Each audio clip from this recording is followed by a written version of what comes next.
안녕하세요. 혼자 아들 둘을 키우며 살고 있는 40대 초반 여자입니다.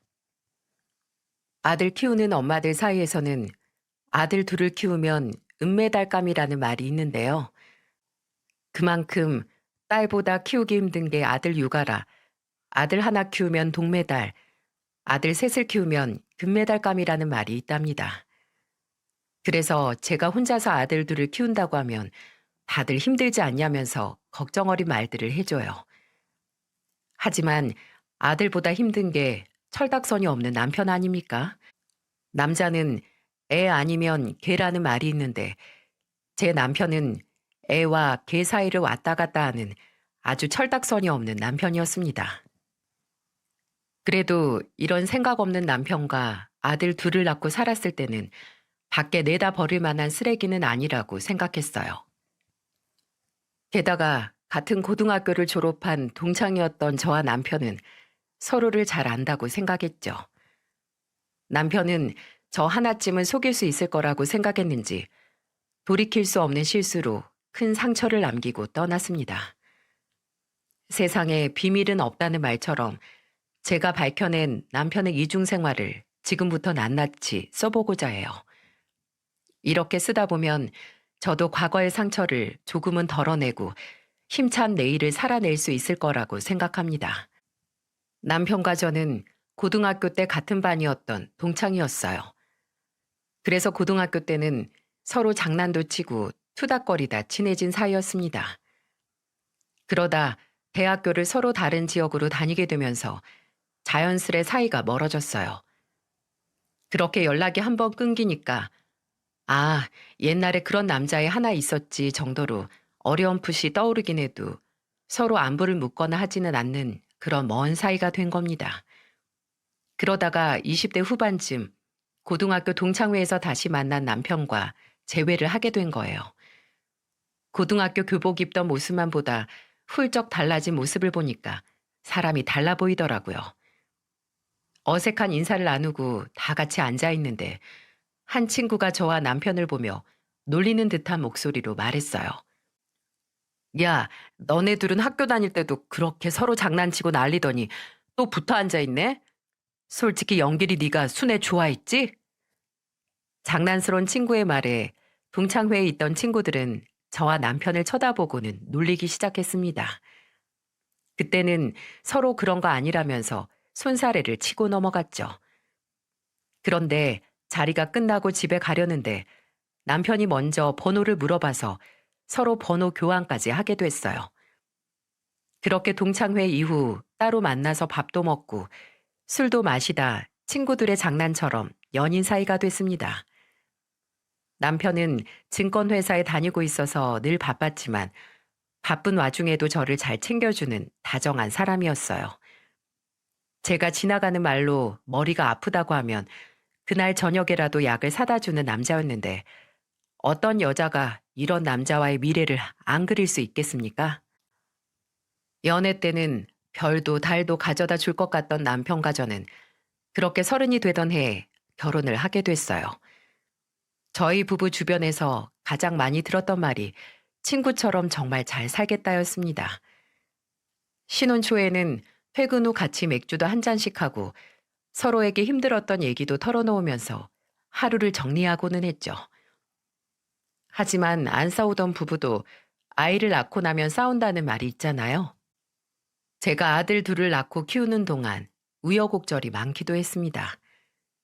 그래도 애들이 어릴 때는 서로 잘 살아보려고 노력도 많이 했었어요.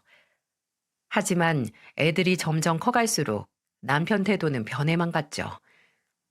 제가 아들 낳고서 살도 안 빠지고 힘들어할 때도 옆에서 가장 큰 비수를 꽂은 사람이 남편이었어요. 솔직히 애를 하나도 아니고 둘이나 낳고 나면 엉덩이살, 허리 옆구리살 무슨 짓을 해도 정말 안 빠지지 않습니까?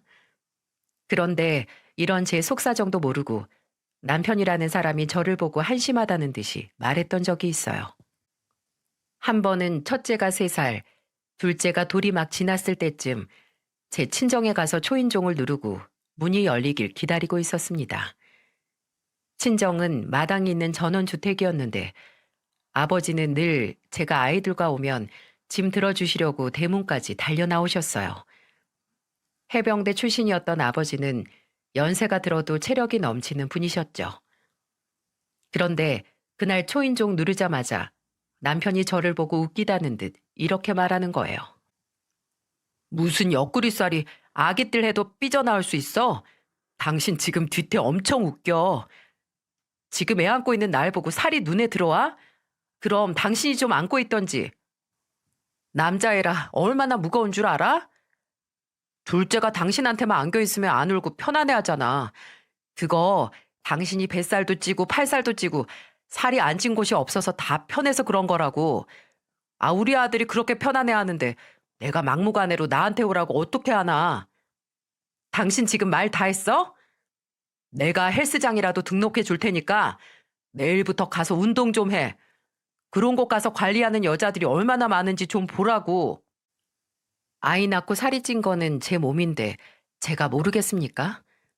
그리고 저도 시간만 있다면 헬스장 가서 운동하고 집에 와서 시원하게 목욕까지 하고 싶은 사람이었어요. 그런데 아직 한창 손 많이 가는 아이들이 있는데 어떻게 운동을 하러 가라는지 남편 말이 참 답답하게만 느껴졌습니다. 그런데 그때 아버지가 화가 잔뜩 난 불독 같은 얼굴을 하고 대문을 열더니 남편을 보며 화가 잔뜩 난 목소리로 소리쳤어요. 어디 아들을 둘이나 키우는 애 아빠가 바람 불면 날아갈 것처럼 삐쩍 말랐어. 얼씨구, 얼굴 피부가 기름 잘잘 흐르는 게 김서방 요즘 살만한가 봐. 내 딸은 출산하고 손목이며 어깨며 삭신이 쑤신다는데 자네 집안일 손 하나 까다가 안 하는 건가? 장인어른, 그게 아니고요. 제가 얼굴에 선크림을 발라서 그래요. 원래는 좀 푸석푸석해요. 남편은 아버지를 보자마자 기어 들어가는 목소리로 말을 하는 거예요. 저희 아버지가 해병대 출신인데다가 전후에도 왕성하게 활동하셨던 분이라 이런 남자답지 못한 남편의 행동을 보면 언성을 높이시곤 하셨죠. 그런데 저희 아버지가 남의 집 귀한 아들 처음부터 이렇게 눈치 주셨겠어요? 사위 사랑은 장모가 아니라 장인어른이 하는 건가 싶을 만큼 아버지는 사위를 아들처럼 아끼셨습니다. 오죽하면 제 여동생이 형부가 아니라 위로 오빠가 생긴 것 같다고 할 정도였으니까요. 늘 아들 있는 친구를 부러워하던 아버지는 사위를 정말 친아들처럼 아끼셨는데 결혼 후 남편이 점점 게을러지고 가정에는 소홀하다는 걸 알게 된 후부터 남편한테는 호랑이 교관처럼 대하기 시작한 겁니다. 그날도 초인종이 울리길래 인터폰으로 문을 열어주고 대문으로 가려는데 남편이 저를 놀리면서 하는 얘기를 인터폰 너머로 전부 듣고 계시다가 화가 나서 나오셨던 거예요. 그래서 남편은 오자마자 화난 아버지 얼굴을 보고는 기겁한 표정으로 있었고 호랑이 같은 아버지는 토끼처럼 벌벌 떠는 남편을 보며 놀리는 듯한 목소리로 이렇게 말했습니다. 아, 마침 잘 됐네. 선크림 발랐다니까 우리 집 잡초 좀 같이 뽑아. 혼자 하려니까 손도 많이 가고 너무 많았는데 마침 자네 오기만 기다렸네. 제가 도와드리고 싶은데 애들도 둘이나 있고 제가 좀 도와야죠. 육아는 혼자 하면 힘들잖아요. 아기띠도 우리 딸이 메고 있고 큰애도 우리 딸 손만 잡고 있는데 자네가 뭐 하겠다고. 애들은 거짓말을 못해. 얼마나 애들을 안 봐주면 애들이 엄마한테만 딱 붙어 있을까. 큰손주 할아버지한테만 말해봐. 아빠랑 뭐하고 놀았어? 아버지가 제 손을 잡고 서 있는 큰아들을 보며 물었고 큰아들은 아버지의 물음에 수줍은 듯이 말했습니다. 아빠는 피곤하니까 깨우면 안 된대요. 아빠가 자야 되니까 엄마한테 가서 놀아달라고 하래요. 엄마가 더 좋아요. 애들은 거짓말 못한다고 하는 말이 딱 맞아요. 큰손자 말 듣자마자 아버지는 무서운 얼굴로 남편을 쏘아보셨고 남편은 죄인처럼 푹 고개를 숙였습니다. 그날 남편 집 내려놓자마자 아버지 손에 이끌려서 마당에 있는 잡초를 전부 뽑고 왔어요. 남편이 아버지한테 모자라도 달라고 하자 아버지는 남편을 보면서 이렇게 소리쳤습니다. 얼굴에 선크림 떡칠했으면 됐지. 사내 놈이 무슨 모자야? 호랑이 굴에 올 땐 만반의 준비를 하고 왔어야지. 처가 문 닳도록 오는 것도 아니고 어쩌다 한 번씩 오면서 그 잠깐도 못 속여? 진짜 얼마나 우리 딸을 무시하고 살았으면 처가댁 대문 앞에서도 그딴 막말을 해. 뭐 살이 어쩌고 저째? 내가 진짜 내 사위만 아니었어도 한 주먹감이었어. 알긴 알아? 아버지가 두 주먹을 불끈 쥐며 말하자 남편은 벌떡 일어나 아버지와 멀찍이 떨어진 곳에서 풀을 정리하고 있는 게 보였어요. 얼마나 속으로 통쾌했는지 모릅니다. 그동안 저 출산하고 살쪘다면서 얼마나 잔소리를 해댔는지 몰라요. 그런데 그날 아버지 손에 이끌려 해가 중천에 떠있던 점심부터 마당 잡초를 뽑더니 그날 이후로는 살 빼란 말 입 밖으로 한마디도 안 하는 거 있죠? 그날 남편 저한테 살 얘기 잘못했다가 호되게 당한 이후로는 살 빼라는 말 절대 안 합니다. 하지만 저와 제 남편 사이는 애들이 커갈수록 점점 멀어져만 갔어요. 그런데 사이가 멀어져도 다른 부부도 다 이렇게 살고 있다고 전 생각했어요. 우연히 택시를 탔다가 듣게 된 라디오에서도 부부는 사랑보다 전우애로 산다는 말을 듣게 되니까 이제는 남편과 사랑보다는 우정으로 살아가겠구나 싶었습니다. 하지만 남편은 저와 생각이 달랐던 것 같아요. 첫째가 유치원에 처음 입학하던 날 남편의 한탄 섞인 말을 듣고 제가 큰 충격을 받았는데 아직도 그 말이 제 머리에서 지워지질 않습니다. 솔직히 남편이 저를 친구라고 생각하고 조금이나마 인간적인 존중을 가졌다면 그런 말을 할 수 있었을까 싶어요. 남편과 맞벌이라 누구보다 남편 도움이 절실했는데 늘 바쁘다는 말을 달고 사는 남편 때문에 오로지 육아를 혼자 감당하고 있었죠. 그런데 자식 키우는 일은 몇 년을 해도 하나도 쉬워지는 게 없더라고요. 빨리 첫째와 둘째 밥을 먹이고 유치원과 어린이집에 보내야 하는데 애들이 쉽게 말을 듣겠습니까? 둘 다 식탁에서 장난을 치는데 저도 모르게 애들이 안 먹고 남긴 밥을 한술 뜨게 됐어요. 그런데 남편이 저를 보면서 한숨을 푹 쉬더니 뭐 못 볼 거라도 본 사람처럼 말하는 겁니다. 아침부터 밥맛 떨어지게 애들이 안 먹겠다고 하면 그냥 버려 좀. 왜 그 밥을 꾸역꾸역 돼지처럼 먹고 있어? 당신 그런 모습 볼 때마다 알뜰한 게 아니라 그냥 미련해 보여. 엄마들이 애들이 먹기 싫다고 미뤄둔 밥 먹는 거 흔한 일 아닌가요? 밥 숟가락 떠줬는데 아들이 안 먹겠다고 하면 그동안 제가 종종 먹어왔는데 그날따라 저한테 남편이 미련해 보인다고 뭐라고 하는데 기가 막히더라고요. 그래서 저는 화가 나서 아들 숟가락을 식탁 위에 소리가 나게 내려두고는 남편을 보고 소리쳤어요. 미련해 보인다고? 애들 밥 안 먹겠다고 난리치고 식탁에 앉기도 싫다고 울고 불고 떼를 쓰는데도 자긴 혼자 밥 먹겠다고 자기 밥 아파서 그렇게 먹는 거 보면 나야말로 당신 미련해 보여. 아들이 둘인데 첫째는 당신이 좀 챙길 수도 있잖아. 난 당신보다 출근 빨리 해야 되는데 어떻게 챙겨? 그리고 애들이 엄마 말을 더 잘 듣겠지 내 말을 듣겠어? 당신이 얼마나 애들이 신경 하나 안 쓰면 애들이 당신 말을 안 듣겠어? 맨날 새벽같이 출근하는 것도 아니고 오늘처럼 늦게 가는 날은 애들 좀 챙겨. 그럼 나도 당신처럼 내 밥에 국, 반찬까지 따로 챙겨서 고상 떨면서 아침 먹을 수 있으니까. 애들이 저 난리를 치는데 어떻게 밥을 먹여? 나 넥타이 메고 출근하는 사람이야. 아침부터 모양 빠지게 어떻게 그런 짓을 해? 아들을 둘씩이나 둔 남자가 애들 아침 챙겨주는 걸 그런 짓이라고 말하는 사람 들어본 적 있으신가요? 그때 저 너무 기가 막혀서 아침부터 상한 걸 먹고 헛소리를 하나 했습니다. 일주일에 2번 정도는 늦게 출근하던 남편이 육아는 뒷전인 모습을 보고 열이 받아서 주방에 있던 앞치마를 들고 와서 남편 목에 다짜고짜 끼워넣고는 앞치마 끈을 뒤에서 묶으면서 소리쳤어요. 내가 잘못 생각했네. 옷 더러워지면 절대 안 되니까 앞치마부터 해줬어야 하는데 이걸 깜빡했어. 뭐야 이거? 앞치마야? 아니 내가 이런 걸 왜 해? 당장 풀러. 이걸 왜 풀어? 당신 첫째 밥 먹이고 뒷정리까지 전부 다 하고 가. 당신 일주일에 2번 늦게 출근하는 거, 회사에서 자식 키우는 직원들만 그렇게 해주는 거 내가 모를 줄 알아? 회사에서 아빠 노릇하라고 시간 줬으면 그 시간만큼은 애들한테 써야 될 거 아니야. 그리고 애는 나 혼자 낳았어? 당신이랑 나랑 같이 낳고 같이 키우는 거라고. 남편은 끝까지 자기가 왜 앞치마까지 두르고 주방일 해야 하냐면서 화를 냈지만 제가 앞치마 뒷끈을 꽁꽁 묶어둔 바람에 뺄래야 뺄 수도 없었어요.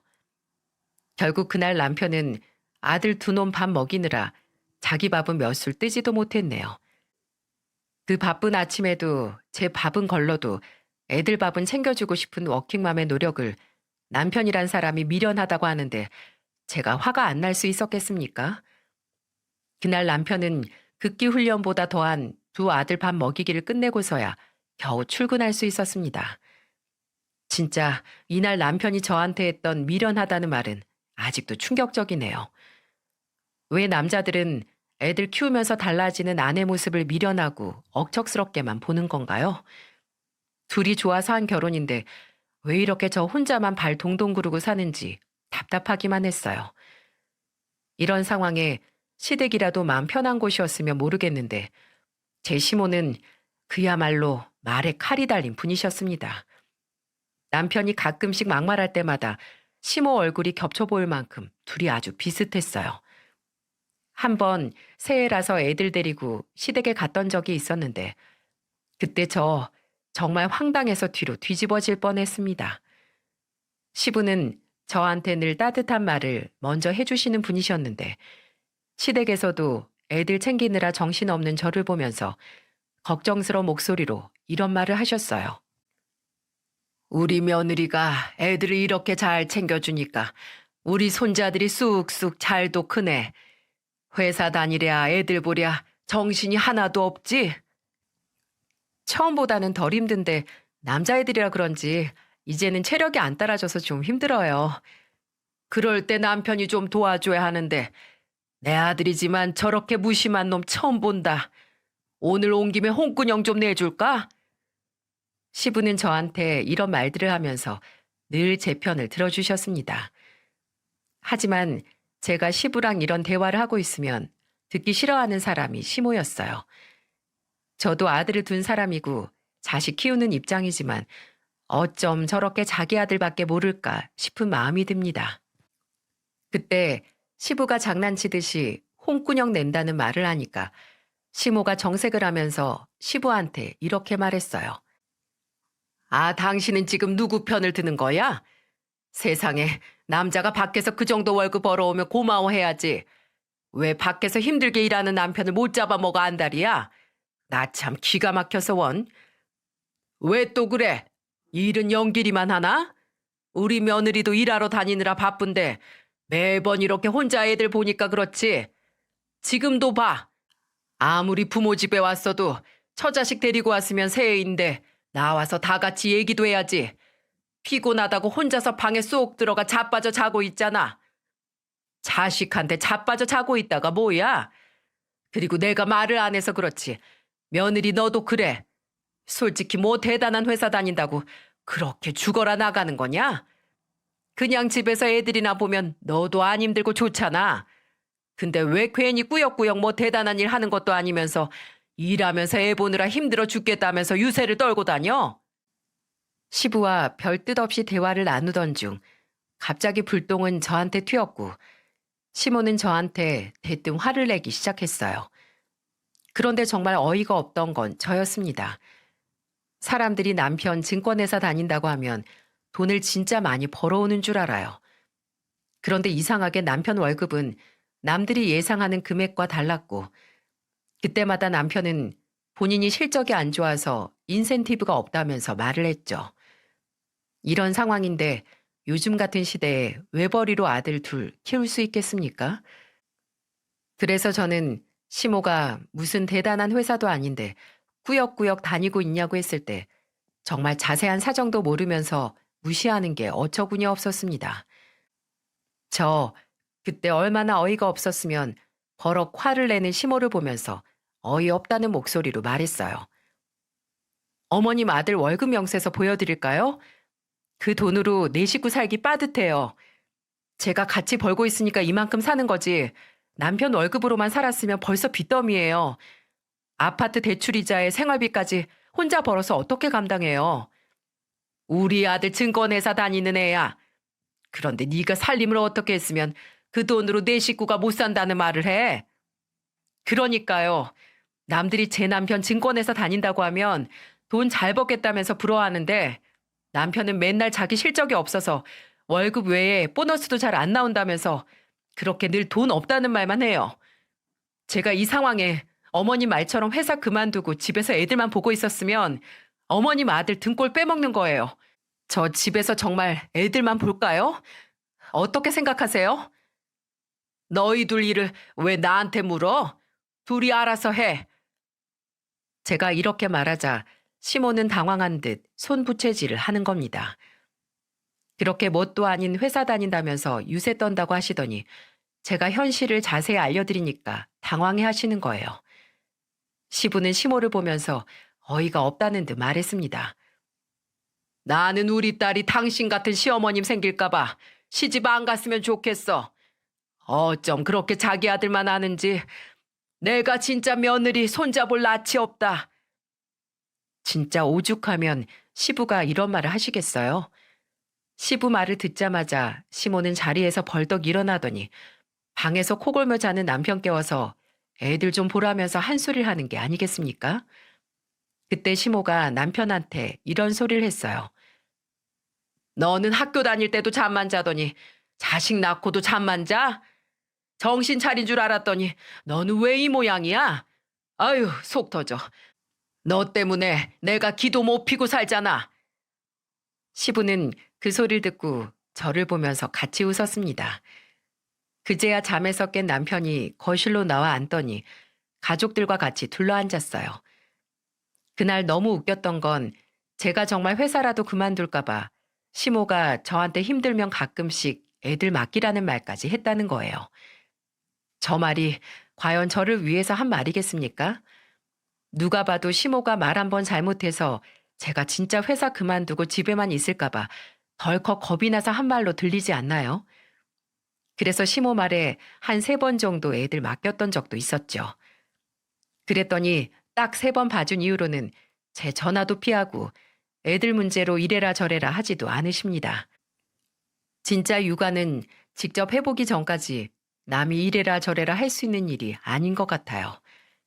그렇게 애들은 커가는데 남편 벌이는 똑같고 정말 사는 게 왜 이렇게 갈수록 팍팍해지나 답답해져만 갔습니다. 그런데 한 번은 저도 너무 이상한 거예요. 한 회사에서만 그렇게 10년도 넘게 일했는데 월급이 제자리 걸음인 남편이 미심쩍었습니다. 그래서 한 번은 짚고 넘어가야겠다 싶어서 야근하고 돌아오는 남편을 기다렸어요. 그쯤 남편이 야근도 많고 자주 늦게 들어와서 올 때까지 기다리는 거 말고 답이 없었죠. 그래서 졸린 눈 비벼가며 남편을 기다리는데 잠도 안 자고 기다리는 저를 보고는 깜짝 놀라는 거예요. 꼭 한밤중에 과자 몰래 꺼내 먹다 걸린 애들처럼 놀라는 남편을 보고 전 이렇게 말했습니다. 못 볼 거라도 봤어? 왜 그렇게 놀래? 귀신처럼 떡하니 앉아있으니까 그렇지.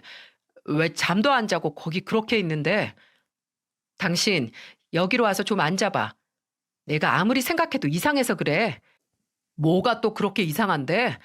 일하고 와서 피곤한데 왜 그래 또? 그러니까 그게 이상하다는 거야. 당신 이렇게 죽어라 밤낮 없이 일하는데 월급이 그 모양인 게 말이 되냐고. 왜 또 월급으로 그래? 그럼 내가 실적이 없는 걸 어떡하냐고. 없는 걸 있다고 만들어낼 수도 없잖아. 아무리 실적이 중요하다지만 이건 아닌 것 같아. 그래도 기본 월급은 올라야 할 거 아니야. 10년이면 강산도 변한다는데 당신 월급은 뒷자리만 바뀌고 앞자리는 잘 바뀌지도 않잖아. 당신 혹시 딴 주머니로 월급 빼돌려? 아니면 보너스 다 빼돌리고 있는 거 아니야? 저는 그동안 부담 줄까봐 못했던 말을 나를 잡고 물어봤어요. 솔직히 같이 사는 입장에서 충분히 할 수 있는 질문 아닙니까?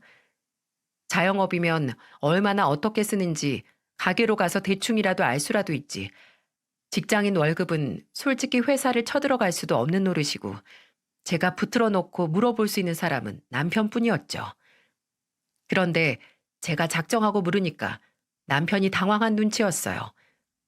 그러더니 한참을 횡설수설하며 말을 돌리다가 진짜 말 안 하려고 했는데 하겠다면서 저한테 실토를 하는 겁니다. 당신 동창 중에 김세용 알지? 내가 워낙 실적이 안 좋아서 벌리는 돈이 없으니까 걔가 나 통해서 투자하겠다고 10억을 투자했어. 완전 확실한 정보라서 이것만 잘 되면 나 연봉 계약서도 다시 쓰고 보너스도 받게 될 거야. 그게 그렇게 큰 투자야? 그 회사에 10억 말고 더 투자하는 사람 많을 거 아니야. 세용이가 자기 말고도 주변 지인 몇 명 더 모아와서 금액이 좀 커. 그래서 나 요즘 야근하고 바쁜 거라니까. 그러니까 걱정 마. 그동안 없는 월급으로 사느라 수고했어. 이번에 당신한테 제대로 한번 보여줄게.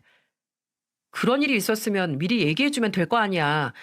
왜 말을 안 해서 사람 속을 터지게 만들어. 애들 점점 커가고 내년이면 큰애는 초등학교 들어갈 텐데 알고는 있어? 알고 있으니까 내가 이렇게 발에 땀나도록 뛰는 거잖아. 딱 기다려. 내가 당신이랑 애들한테 떳떳한 모습만 보여줄게. 남편은 저한테 걱정 말라면서 떵떵거리더니 기세 등등한 모습으로 일어났어요. 저는 갑자기 달라진 태도에 당황스러웠지만 친하진 않지만 들어본 적 있는 동창 이름까지 꺼내면서 저러는 걸 보니 기다리면 잘 풀릴 줄 알았습니다. 솔직히 남편이 증권회사에 있다고 저까지 투자에 대해 잘 알게 되는 것도 아니고 저는 투자 쪽은 잘 몰랐어요. 그저 남편 회사 일이고 고등학교 동창이 남편 믿고 밀어준 거니까 잘 되려나 보다 했었죠.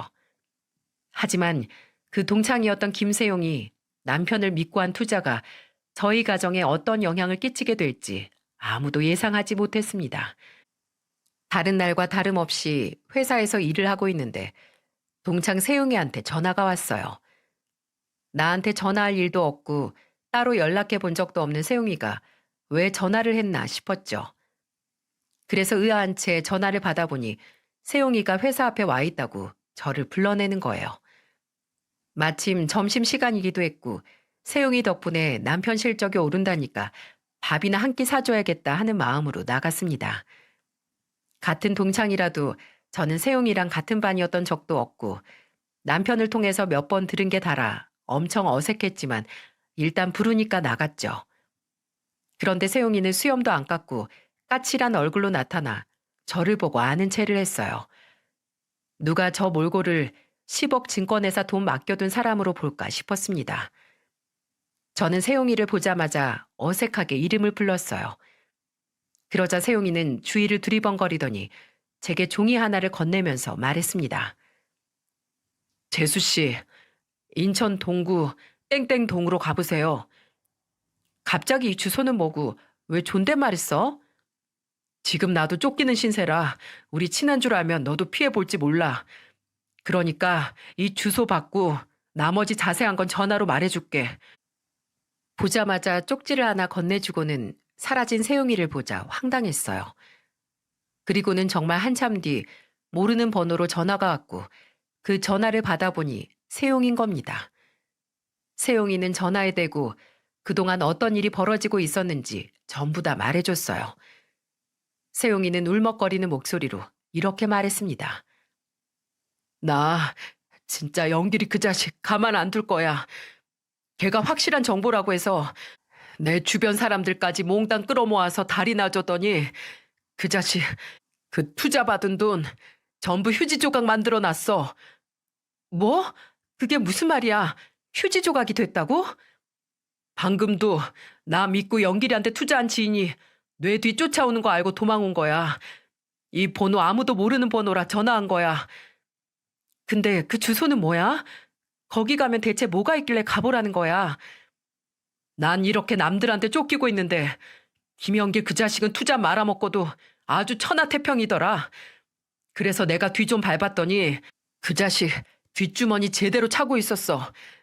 내가 이렇게 말해봐야 아무 소용 없으니까 네가 직접 가서 봐. 대뜸 주소만 주고 직접 가라고 하면 무서워서 어떻게 가. 내가 동창으로 너 불쌍해서 알려주는 거야. 나도 영길이 한 방 먹이려고 쫓아다니다가 알게 된 거야. 꼭 휴대폰 켜고 동영상 촬영하면서 들어가. 내 말 명심해. 그리고 나 꼭 그 자식한테 소송할 거야. 그놈 믿고 투자한 사람들이 내가 지금 영길이랑 한편 먹고 자기들 돈 해먹은 거 아니냐고 의심하는데 내 누명 벗고 그 다음은 영길이 잡아 족칠 거야. 세용이는 저한테 꼭 촬영을 하면서 들어가라는 말만 하고 전화를 끊어버렸어요. 갑자기 세용이와 연락한 후부터 머리가 복잡해지기 시작했습니다. 그날 저는 일을 어떻게 했는지도 잘 기억이 안 나요. 친정 엄마한테 애들 하원 좀 대신 가달라고 부탁하고 세용이가 준 주소로 택시를 타고 갔습니다. 정말 가는 내내 멀미를 하는 것처럼 가슴이 울렁거리고 속이 불편했어요. 게다가 불안감이 커질수록 손이 떨리고 머리가 아파오기 시작했죠. 그러다 택시가 종이에 적힌 주소에 도착했을 때는 숨이 안 쉬어지는 기분이었어요. 그래도 자꾸 나쁜 생각이 들어 남편한테 전화를 했습니다. 저는 전화기 너머로 남편한테 이렇게 물었어요. 여보, 오늘 몇 시에 들어와? 아, 오늘 좀 늦을 것 같은데. 그 큰손 투자자들한테 투자 설명도 해줘야 하고 앞으로 어떤 방향으로 진행될지 미팅하는 날이야. 바쁘겠네. 그 미팅은 그럼 회사에서 하는 거야? 그럼 회사에서 해야지. 아주 중요한 내용인데 아무 데서나 할 수 없잖아. 그래, 알았어. 새벽에라도 꼭 집에 들어와. 남편은 제 전화에도 미팅이 있어서 늦는다며 대답을 했습니다. 그 주소로 가는 내내 저는 최악의 상황으로 남편이 외도를 하는 건가 하는 생각을 했어요. 그래도 아닐 거라고 믿고 싶었고 남편이 야근을 한다는 말이 사실이기만을 바랬습니다. 호흡을 가다듬고 택시에서 내린 뒤 종이에 적힌 층으로 올라가려고 엘리베이터에 올라탔습니다. 한 층 한 층 올라 엘리베이터 숫자가 올라갈 때마다 등골이 서늘하고 심호흡을 크게 하며 숨을 가다듬었어요. 그렇게 종이에 적힌 층에 도착했고 저는 떨리는 문 앞에서 어떻게 들어가야 하나 두려웠습니다. 솔직히 이 문을 열고 나면 돌이킬 수 없는 큰 상처를 받을 것만 같았어요. 그런데 그때 마침 배달원이 그 집 초인종을 눌렀고 저는 그 틈에 휴대폰을 켜고 동영상 촬영을 시작했습니다. 문이 열리고 배달 음식을 받으러 나온 사람을 보고 저는 깜짝 놀랐어요. 바로 편한 옷을 입은 남편이었던 겁니다.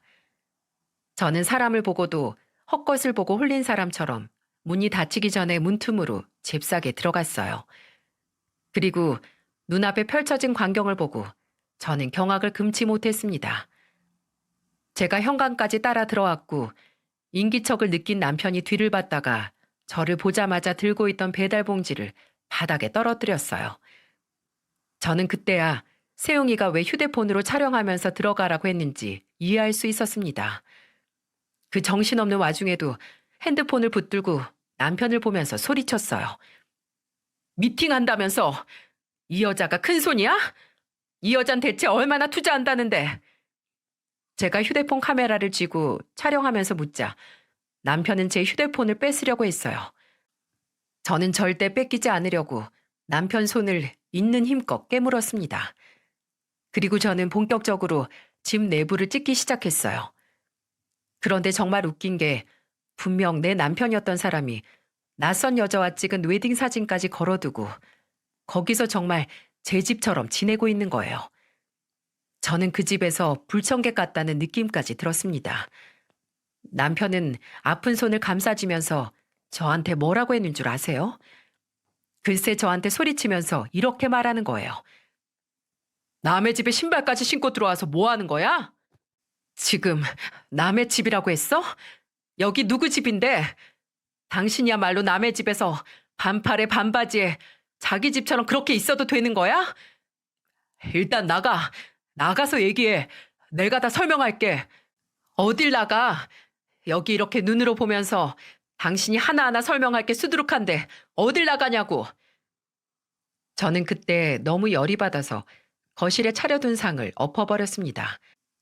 그리고 두 사람이 나란히 찍은 웨딩 사진도 떼서 바닥에 던져버렸어요. 바닥에 내동댕이 쳐진 액자를 보자 정말 기가 막혔습니다.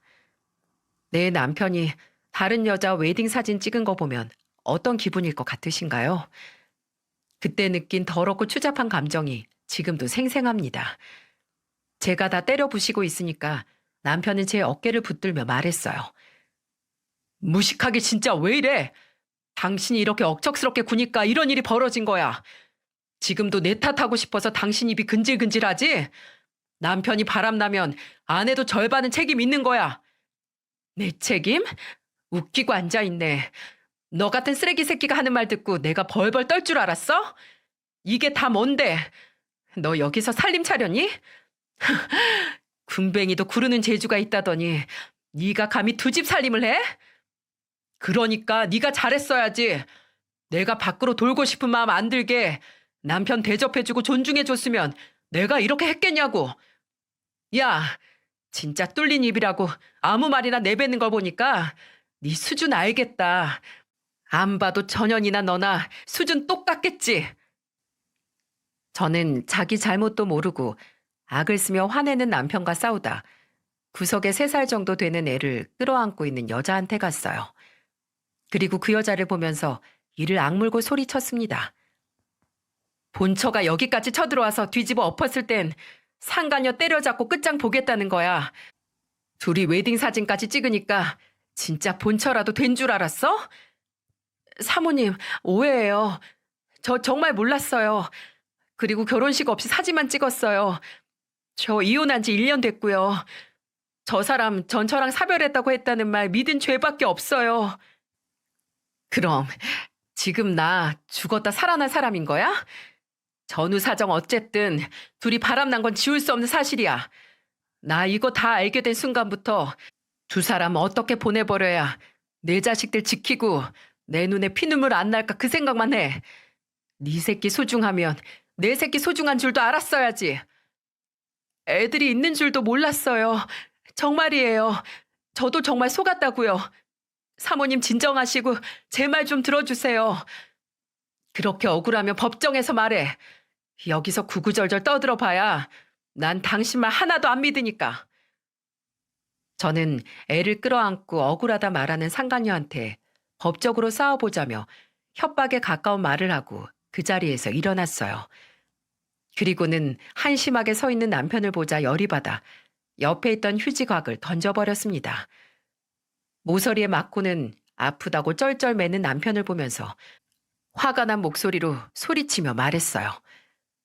너 같은 바보 칠푼일 믿고 인생 내던진 거 보면 저만한 큰 손 투자자가 없긴 하네. 그래도 여기까지 오면서 설마 했는데 두 집 살림할 거라고는 꿈에도 생각 못했다가 이제 알았어. 그동안 야근한다고 새벽에 들어왔던 거, 월급이 반토막짜리였던 거. 왜 그랬는지 이제야 눈치채 내가 바보다. 사별? 그래, 내가 당신 죽이고 과부팔자로 살아볼게. 진짜 사별은 너 말고 내가 할 테니까 너 목숨 잘 붙들고 있어.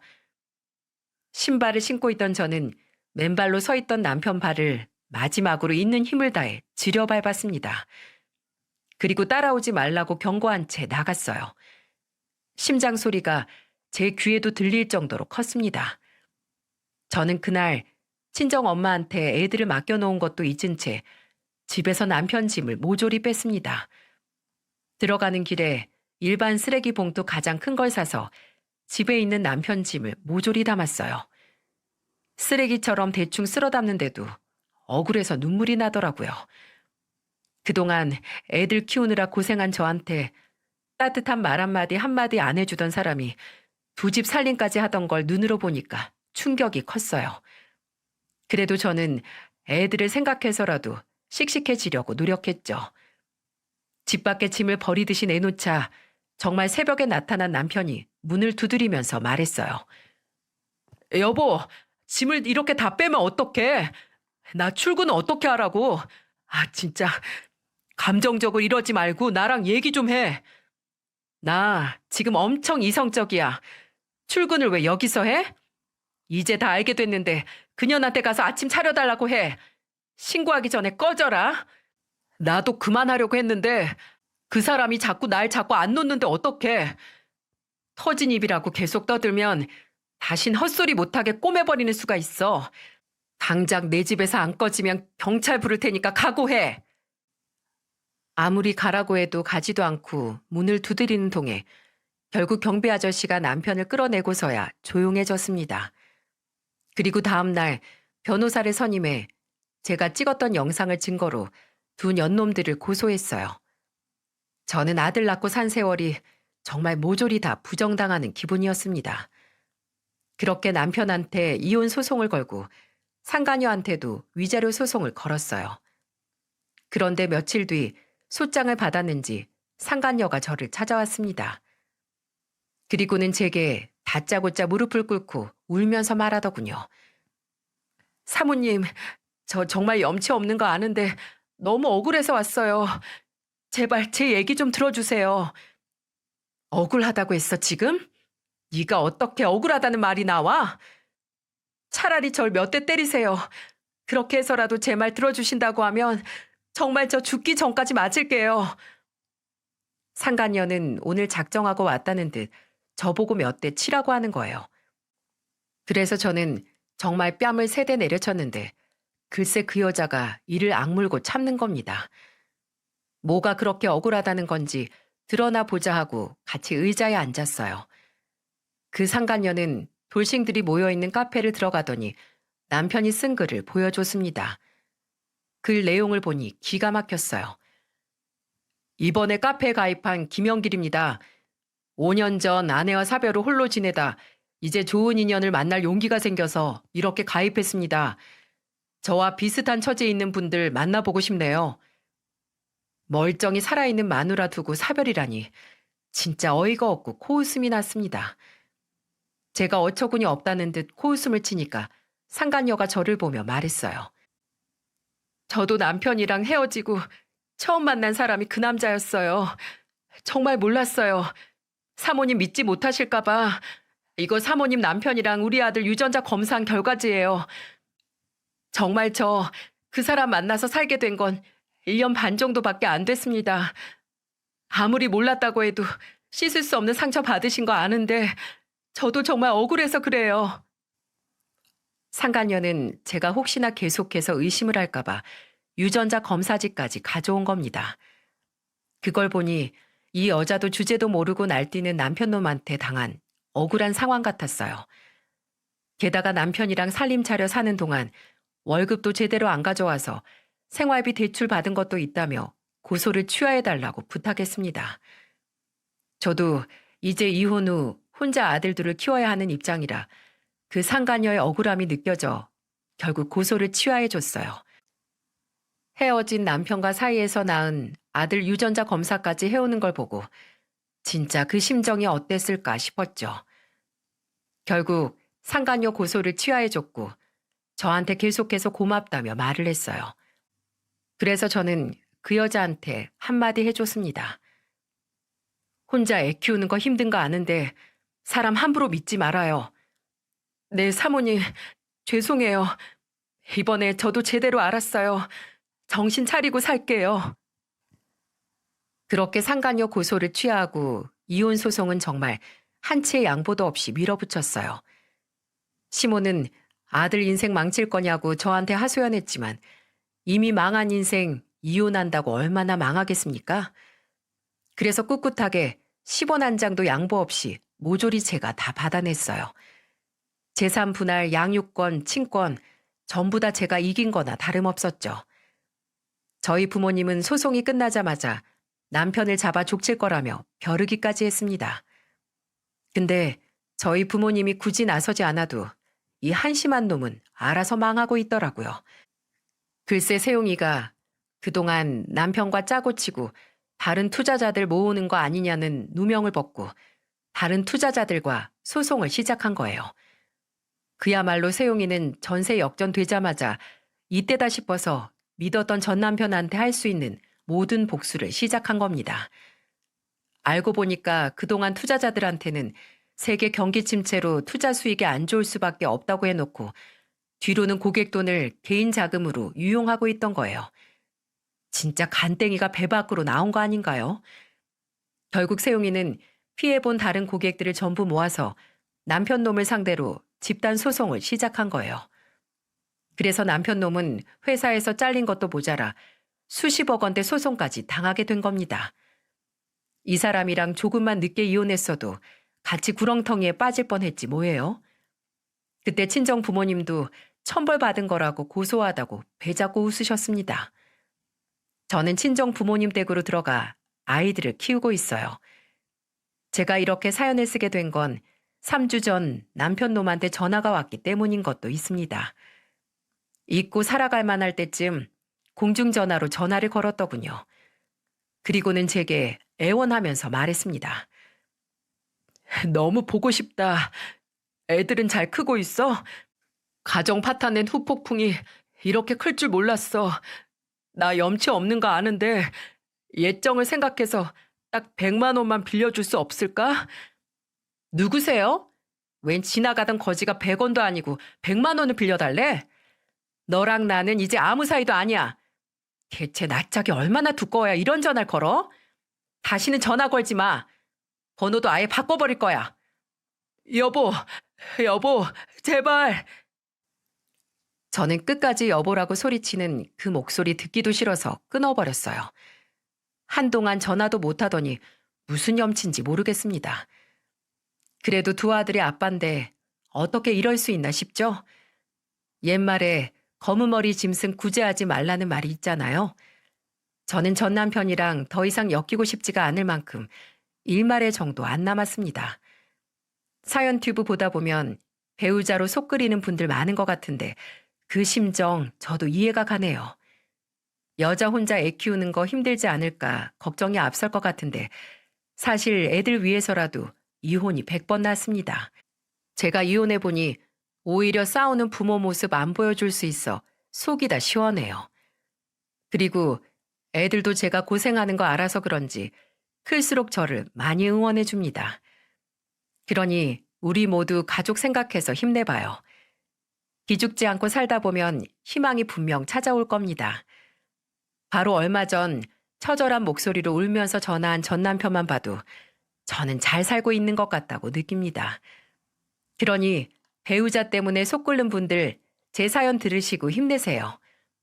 부모가 편안해야 애들도 건강하게 자랄 수 있습니다.